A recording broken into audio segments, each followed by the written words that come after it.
ಭಾರತದ ಮಣ್ಣೆ ಸರ್ವೋಚ್ಚ ದೇವಲೋಕ. ಈ ಪರಮ ಪುಣ್ಯ ಪವಿತ್ರ ಭೂಮಿಯಲ್ಲಿ ಹುಟ್ಟಿದ ನಾವೇ ಧನ್ಯರು.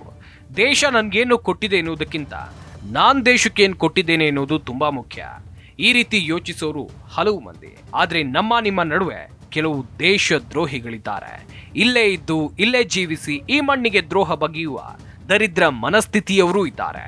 ಅಂಥವರಲ್ಲಿ ಒಬ್ಳು ಜ್ಯೋತಿ ಮಲ್ಹೋತ್ರಾ. ಹರಿಯಾಣದ ಯೂಟ್ಯೂಬರ್ ಜ್ಯೋತಿ ಮಲ್ಹೋತ್ರಾ ಮಾಡಿದ್ದು ದೇಶ ದ್ರೋಹದ ಕೆಲಸ. ಸುಮ್ಮನೆ ಯೂಟ್ಯೂಬ್ ಮಾಡ್ಕೊಂಡು ಅಲ್ಲಿ ಇಲ್ಲಿ ಹೋಗಿ ವಿಡಿಯೋ ಹಾಕೊಂಡು ಇದ್ದಿದ್ರೆ ಏನೂ ಆಗ್ತಿರ್ಲಿಲ್ಲ. ಆದ್ರೆ ಭಾರತದ ಭದ್ರತೆ ವಿಚಾರದ ಮಾಹಿತಿಯನ್ನೇ ಈಕೆ ಪಾಕಿಸ್ತಾನಕ್ಕೆ ಕೊಡ್ತಾ ಇದ್ಲು. ಹೀಗಾಗಿ ಇವಳನ್ನ ಪೊಲೀಸರು ಜೈಲ್ ಟೂರ್ಗೆ ಕರ್ಕೊಂಡು ಹೋಗಿದ್ದಾರೆ. ಪಹಲ್ಗಾಮ್ ದಾಳಿ ಬಳಿಕ ಭದ್ರತಾ ಪಡೆ ದೊಡ್ಡ ಕಾರ್ಯಾಚರಣೆಯನ್ನೇ ಕೈಗೊಂಡಿತ್ತು. ಗಡಿಯಾಚೆಗಿನ ಶತ್ರುಗಳನ್ನ ಮಟ್ಟ ಹಾಕೋ ಮೊದಲು ನಮ್ಮ ದೇಶದ ಒಳಗಿರುವ ಶತ್ರುಗಳ ಹುಟ್ಟಡಗಿಸೋ ಕೆಲಸ ಆಗಿತ್ತು. ಹೀಗಾಗಿ ಕಾಶ್ಮೀರದಲ್ಲಿ ಉಗ್ರರು ಮತ್ತು ಅವರಿಗೆ ಬೆಂಬಲವನ್ನ ನೀಡಿದವರ ಹಲವು ಮನೆಗಳನ್ನ ಕೆಡವಲಾಗಿತ್ತು. ಸೇನೆ ನಡೆಸಿದ ಈ ಕಾರ್ಯಕ್ಕೆ ಎಲ್ಲೆಡೆ ಮೆಚ್ಚುಗೆ ಕೂಡ ವ್ಯಕ್ತವಾಯಿತು. ಈಗಲೂ ಕೂಡ ಆ ಕೆಲಸ ಕಂಟಿನ್ಯೂ ಆಗಿದೆ. ದೇಶದ ಒಳಗಿರುವ ದ್ರೋಹಿಗಳನ್ನ ಸೆರೆ ಹಿಡಿದು ಬೆಂಡೆತ್ತಲಾಗ್ತಾ ಇದೆ. ಅದರ ಮುಂದುವರಿದ ಭಾಗವೇ ಯೂಟ್ಯೂಬರ್ ಜ್ಯೋತಿ ಮಲ್ಹೋತ್ರಾ ಬಂಧನ. ಹರಿಯಾಣದ ಯೂಟ್ಯೂಬರ್ ಜ್ಯೋತಿ ಮಲ್ಹೋತ್ರಾ ಈಕೆಯನ್ನ ಬಂಧಿಸಲಾಗಿದೆ. ಈ ಜ್ಯೋತಿ ಪಾಕಿಸ್ತಾನದ ಗುಪ್ತಚರ ಅಧಿಕಾರಿಗಳ ಜೊತೆಯಲ್ಲಿ ಸ್ನೇಹ ಬೆಳೆಸಿ ಭಾರತೀಯ ಸೇನೆಯ ಮಾಹಿತಿಯನ್ನ ನೀಡ್ತಾ ಇದ್ಲು ಎನ್ನುವ ಗಂಭೀರ ಆರೋಪ ಇದೆ. ಜ್ಯೋತಿಯ ಪಾಕಿಸ್ತಾನ ಪ್ರವಾಸ, ವಿವಾದಾತ್ಮಕ ಹೇಳಿಕೆಗಳು ಮತ್ತು ವಿದೇಶಿ ಅಧಿಕಾರಿಗಳ ಜೊತೆಗಿನ ಸಂಬಂಧ ಅನುಮಾನಕ್ಕೆ ಕಾರಣವಾಗಿದೆ. ಆಕೆ ವಿರುದ್ಧ ಅಧಿಕೃತ ರಹಸ್ಯ ಕಾಯ್ದೆಯ ಅಡಿಯಲ್ಲಿ ಪ್ರಕರಣ ದಾಖಲಾಗಿದೆ. ಜ್ಯೋತಿ ಈಗ ನ್ಯಾಯಾಂಗ ಬಂಧನದಲ್ಲಿದ್ದಾಳೆ. ಪದೇ ಪದೇ ಪಾಕಿಸ್ತಾನ ಪ್ರವಾಸ, ಲಾಹೋರ್ ಅಂದ್ರೆ ಪ್ರೀತಿ, ಈ ರೀತಿ ಬರಹಗಳು, ಪಹಲ್ಗಾಮ್ ದಾಳಿ ಕುರಿತ ಅಭಿಪ್ರಾಯ ಇವಿಷ್ಟೇ ಅಲ್ಲ, ಪಾಕಿಸ್ತಾನ ಅಧಿಕಾರಿಗಳ ಜೊತೆಗಿನ ಸ್ನೇಹ, ಪಾಕಿಸ್ತಾನದ ಗುಪ್ತಚರ ಅಧಿಕಾರಿಯ ಜೊತೆ ಪ್ರೀತಿ, ಹೀಗೆ ಹಲವು ವಿಷಯಗಳಲ್ಲಿ ಅನುಮಾನಾಸ್ಪದ ನಡೆ ಕಂಡು ಬಂದ ಹಿನ್ನೆಲೆಯಲ್ಲಿ ಜ್ಯೋತಿ ಮಲ್ಹೋತ್ರಾಳನ್ನ ಪೊಲೀಸರು ಬಂಧಿಸಿದ್ದಾರೆ. ಜ್ಯೋತಿ ಮಲ್ಹೋತ್ರಾ ಯಾರು, ಈಕೆ, ಇವಳ ಹಿನ್ನೆಲೆ ಏನು? ಈ ಇಂಟ್ರೆಸ್ಟಿಂಗ್ ವಿಡಿಯೋದಲ್ಲಿ ಎಲ್ಲ ಮಾಹಿತಿಯನ್ನ ನೀಡ್ತಾ ಹೋಗ್ತೀವಿ, ಬನ್ನಿ. ಅಷ್ಟಕ್ಕೂ ಜ್ಯೋತಿ ಮಲ್ಹೋತ್ರಾ ಪರದೇಶದವಳಲ್ಲ. ನಮ್ಮ ದೇಶದ ಹರಿಯಾಣ ಮೂಲದ ಯೂಟ್ಯೂಬರ್. ಟ್ರಾವೆಲ್ ವಿತ್ ಜೋ ಹೆಸರಿನ ಯೂಟ್ಯೂಬ್ ಚಾನೆಲ್ ಅನ್ನ ನಡೆಸ್ತಾ ಇರೋ ಈಕೆ ಹರಿಯಾಣದ ಹಿಸ್ಸಾರ್ ಮೂಲದವಳು. ಜ್ಯೋತಿ 3,77,000 ವೀಕ್ಷಕರನ್ನ ಯೂಟ್ಯೂಬ್ ನಲ್ಲಿ ಹೊಂದಿದ್ದಾಳೆ. ಜ್ಯೋತಿ ಮಲ್ಹೋತ್ರಾ ಸೇರಿ 6 ಮಂದಿಯನ್ನ ಈಗ ಬಂಧಿಸಲಾಗಿದೆ. ಇವರೆಲ್ಲರ ಮೇಲೆ ಭಾರತೀಯ ಸೇನೆಗೆ ಸಂಬಂಧಿಸಿದ ಸೂಕ್ಷ್ಮ ಮಾಹಿತಿಯನ್ನ ಪಾಕಿಸ್ತಾನಕ್ಕೆ ರಹಸ್ಯವಾಗಿ ರವಾನಿಸ್ತಾ ಇದ್ದ ಆರೋಪ ಇದೆ.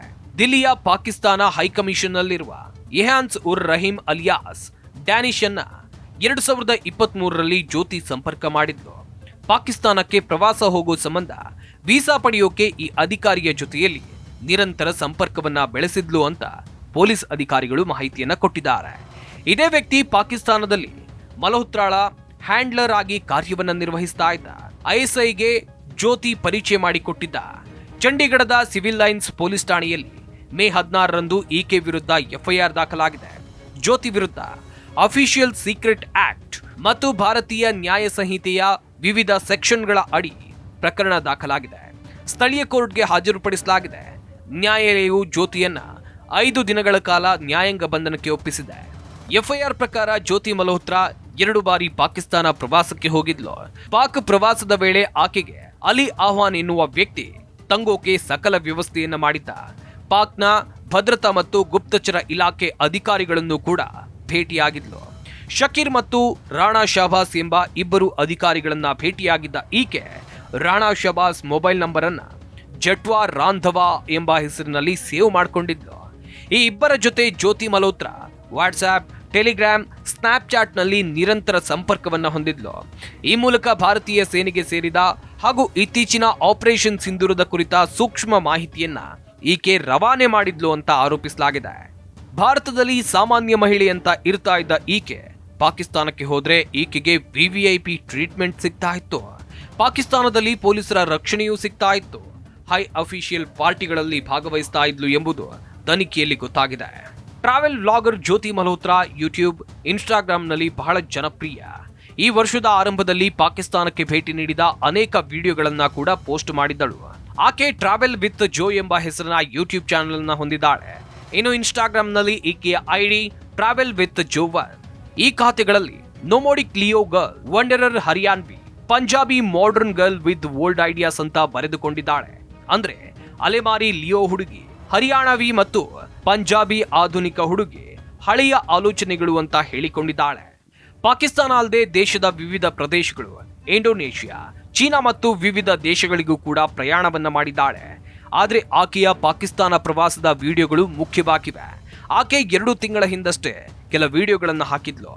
ತನ್ನ ವ್ಲಾಗ್ನ ಮೂಲಕ ಪಾಕಿಸ್ತಾನದ ಬಗ್ಗೆ ಒಳ್ಳೆಯ ವಿಷಯಗಳನ್ನ ತೋರಿಸುವ ಪ್ರಯತ್ನವನ್ನ ಮಾಡಿದ್ದಾಳೆ. ಸಾಮಾಜಿಕ ಮಾಧ್ಯಮದಲ್ಲಿ ಆಕೆಗಿರುವ ಪ್ರಭಾವದಿಂದ ವಿದೇಶಿ ಏಜೆಂಟ್ಗಳು ಆಕೆಯನ್ನ ಪ್ರಚಾರಕ್ಕಾಗಿ ಬಳಸಿಕೊಂಡ್ರು ಅಂತ ತನಿಖಾಧಿಕಾರಿಗಳು ಹೇಳಿದ್ದಾರೆ. ಆ ವಿಡಿಯೋದಲ್ಲಿ ಆಕೆ ಅಟಾರಿ ವಾಘಾ ಗಡಿಯನ್ನ ದಾಟೋದು, ಲಾಹೋರ್ನ ಅನಾರ್ಕಲಿ ಬಜಾರ್ನಲ್ಲಿ ತಿರುಗಾಡೋದು, ಬಸ್ನಲ್ಲಿ ಪ್ರಯಾಣ ಮಾಡೋದು ಮತ್ತು ಪಾಕಿಸ್ತಾನದ ಅತಿ ದೊಡ್ಡ ಹಿಂದೂ ದೇವಾಲಯವಾದ ಕಟಾಸ್ ರಾಜ್ ದೇವಾಲಯಕ್ಕೆ ಭೇಟಿ ನೀಡೋದು ಎಲ್ಲವನ್ನ ತೋರಿಸಿದ್ದಾಳೆ. ಇನ್ನು ಇನ್ಸ್ಟಾ ಖಾತೆಯಲ್ಲಿ ಇಷ್ಕ್ ಲಾಹೋರ್ ಅಂತ ಉರ್ದು ಭಾಷೆಯಲ್ಲಿ ಬರೆದಿದ್ದಾಳೆ. ಲಾಹೋರ್ ಪ್ರೀತಿ ಎಂಬ ಅರ್ಥದಲ್ಲಿ ಈಕೆ ವಿಡಿಯೋಗಳನ್ನ ಮಾಡಿದ್ದಾಳೆ. ಪಾಕಿಸ್ತಾನದ ಆಹಾರದ ಬಗ್ಗೆ ವಿಷಯಗಳನ್ನ ಹಂಚಿಕೊಂಡಿದ್ದಾಳೆ. 2 ದೇಶಗಳ ಸಂಸ್ಕೃತಿಯನ್ನ ಹೋಲಿಕೆ ಮಾಡಿದ್ದಾಳೆ. ಇನ್ನು ಕಳೆದ ವರ್ಷ ಮಲ್ಹೋತ್ರಾ ಕಾಶ್ಮೀರಕ್ಕೆ ಭೇಟಿಯನ್ನ ಕೊಟ್ಟಿದ್ಲು.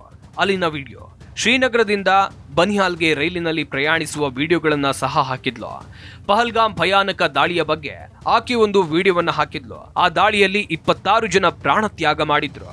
ಭಾರತವು ಆಪರೇಷನ್ ಸಿಂಧೂರನ್ನ ಪ್ರಾರಂಭಿಸಿತು. ಈ ವಿಡಿಯೋಗೆ my views on Pahalgam Kashmir, shall we visit Kashmir again ಅಂತ ಬರೆದುಕೊಂಡಿದ್ದಾಳೆ.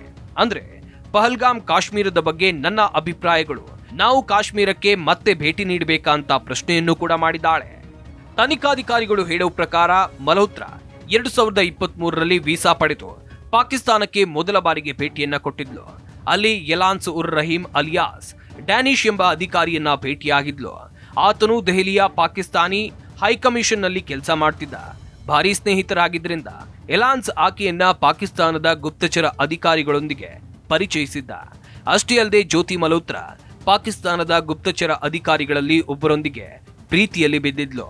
ಅವರೊಂದಿಗೆ ಇಂಡೋನೇಷ್ಯಾದ ಬಾಲಿಗೆ ಸಹ ಪ್ರಯಾಣವನ್ನ ಬೆಳೆಸಿದ್ದಳು ಅಂತ ಹೇಳಲಾಗಿದೆ. ಮಲ್ಹೋತ್ರಾ ದೊಡ್ಡ ಬೇಹುಗಾರಿಕೆ ಜಾಲದ ಭಾಗವಾಗಿದ್ಲು. ಇಂತಹ ಅನೇಕ ಜನರು ಹರಿಯಾಣ ಮತ್ತು ಪಂಜಾಬ್ನಲ್ಲಿ ಹರಡಿಕೊಂಡಿದ್ದಾರೆ ಅಂತ ತನಿಖಾಧಿಕಾರಿಗಳು ಹೇಳಿದ್ದಾರೆ. ಮೇ ತಿಂಗಳ ಆರಂಭದಲ್ಲಿ ಎಲಾನ್ಸ್ ನನ್ನ ಸ್ವಾಗತಾರ್ಹವಲ್ಲದ ವ್ಯಕ್ತಿ ಅಂತ ಹೇಳಿ ಮೇ 13, 2025ರಂದು ಭಾರತದಿಂದ ಹೊರಗೆ ಕಳುಹಿಸಲಾಯಿತು. ಪಹಲ್ಗಾಮ್ ದಾಳಿ ಬಳಿಕ ಭಾರತ ಪಾಕಿಸ್ತಾನದೊಂದಿಗೆ ರಾಜತಾಂತ್ರಿಕ ಸಂಬಂಧವನ್ನ ಕಡಿಮೆ ಮಾಡಿಕೊಂಡಿದ್ದರಿಂದ ಈ ಕ್ರಮವನ್ನು ಕೈಗೊಳ್ಳಲಾಗಿದೆ.